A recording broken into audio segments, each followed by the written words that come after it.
Did you hear that noise? It is below freezing here in southern Ontario where I'm at, and so I have to...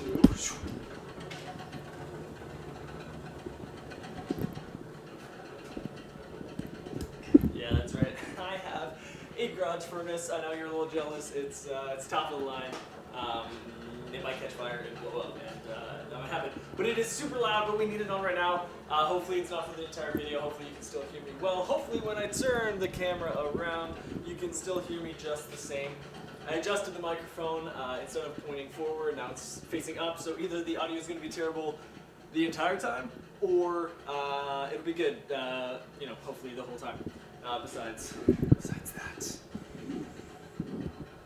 Anyways, today's goal, today's project is, I've already kind of started a bit, but I want to clean up the car. I already took all the electrical back out of it for the most part, besides the main ground and stuff that goes to the starter and the alternator. Today's goal is to actually pull the engine so we can take a look at the work we did inside our engine mounts, and then what we actually need to do in terms of finishing up welding and patching and things like that, because we did have to cut away, I didn't mention this in the last video, but we did have to cut away from the footwells. We actually cut away from the frame rails as well, kind of hard to see.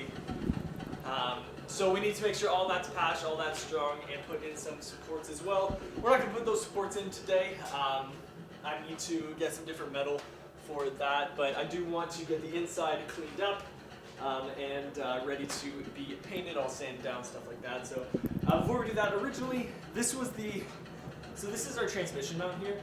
Basically we have this cross member. It is sitting on it, and it's attached to it, and then this is going to be the center console.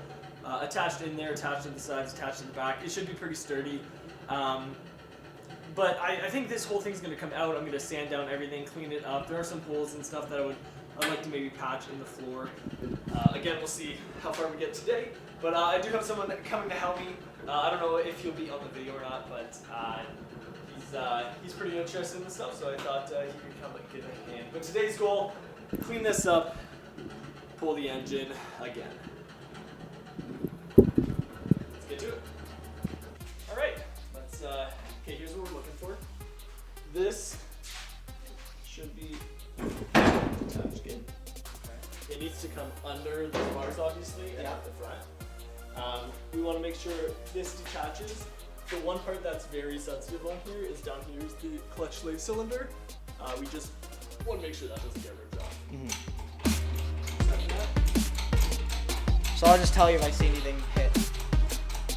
At first it's going to be weird because of the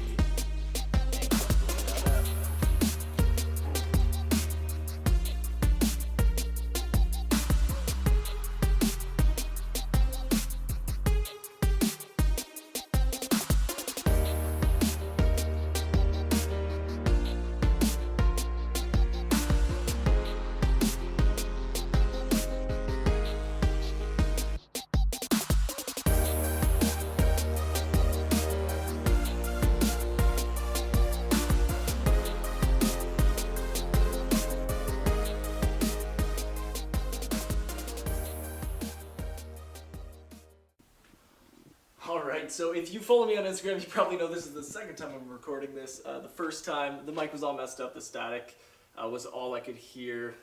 Just having audio issues, but there was no audio under the static, so it's not like I could even use it. But don't worry, we are back, gonna record this piece again. It is another day, obviously I'm wearing some other stuff, but I am still wearing my garage slippers, so you know that, that this is still a very safe place. Anyways, let's get into it. And let me show you what we did. So, let's begin. To start off, we pulled the engine because what we're doing in the engine bay is we're reinforcing some stuff that we cut out.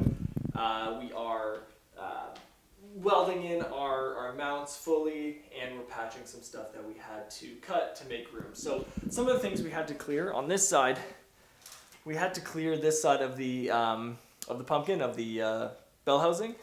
This, I think in particular, is what was in the way, but it could have been down here as well. Actually, I think it's between this bolt that we had to cut out. And on this side, this slave cylinder, as well as the fork that comes out that the slave cylinder pushes, and it pushes the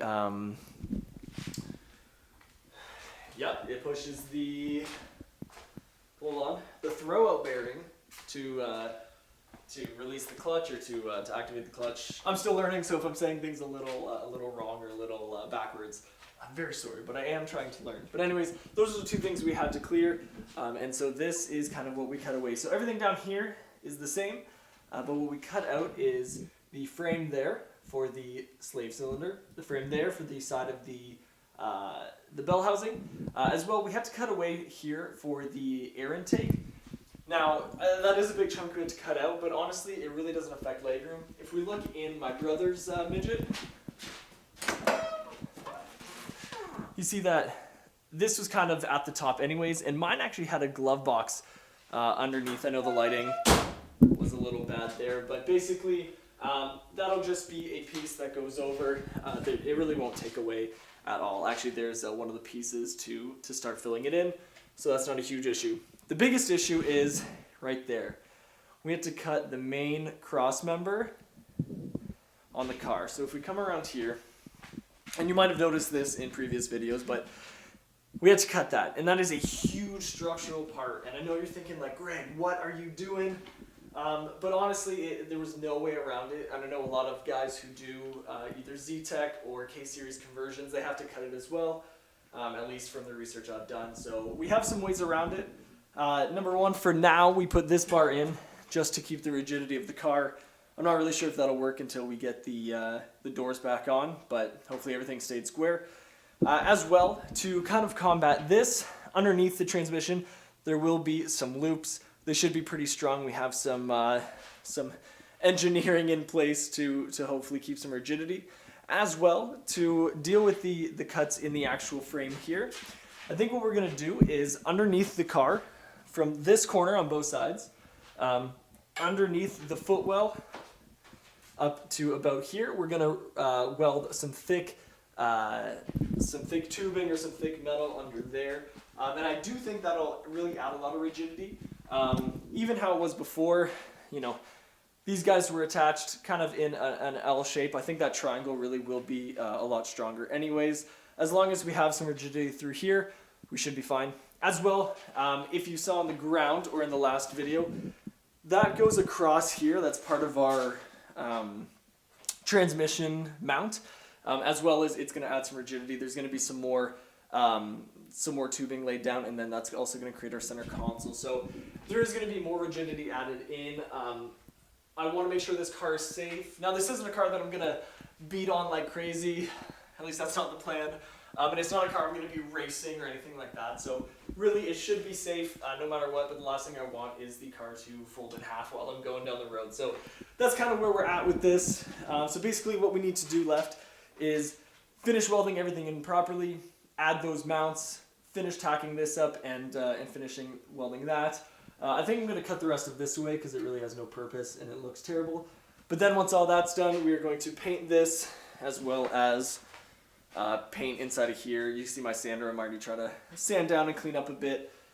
So that is kind of the next stage of the plan. So sorry the first part of the video didn't work out and I kind of had to re-explain a lot of this, but hey, that's the life when you're making YouTube videos. So hopefully you guys enjoyed, and thank you for supporting and following so far. My first video, even though it doesn't seem like a lot, I gained like 10 subscribers and it has, 30-ish views.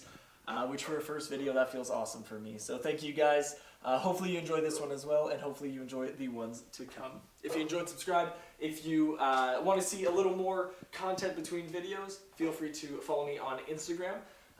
That is at modern_mg, and we will see you in the next one.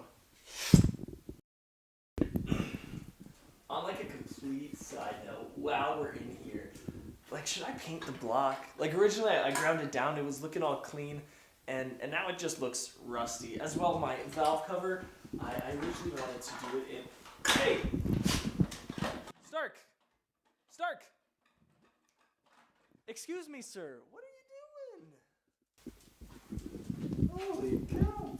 Originally I wanted to do it in a wrinkle black, and then the lettering for the Mazda there, I wanted to. You basically drop like I don't know if it's an acrylic paint or what, but you drop the paint in. It looks really really good. Car Passion channel. He has a bunch of. I'm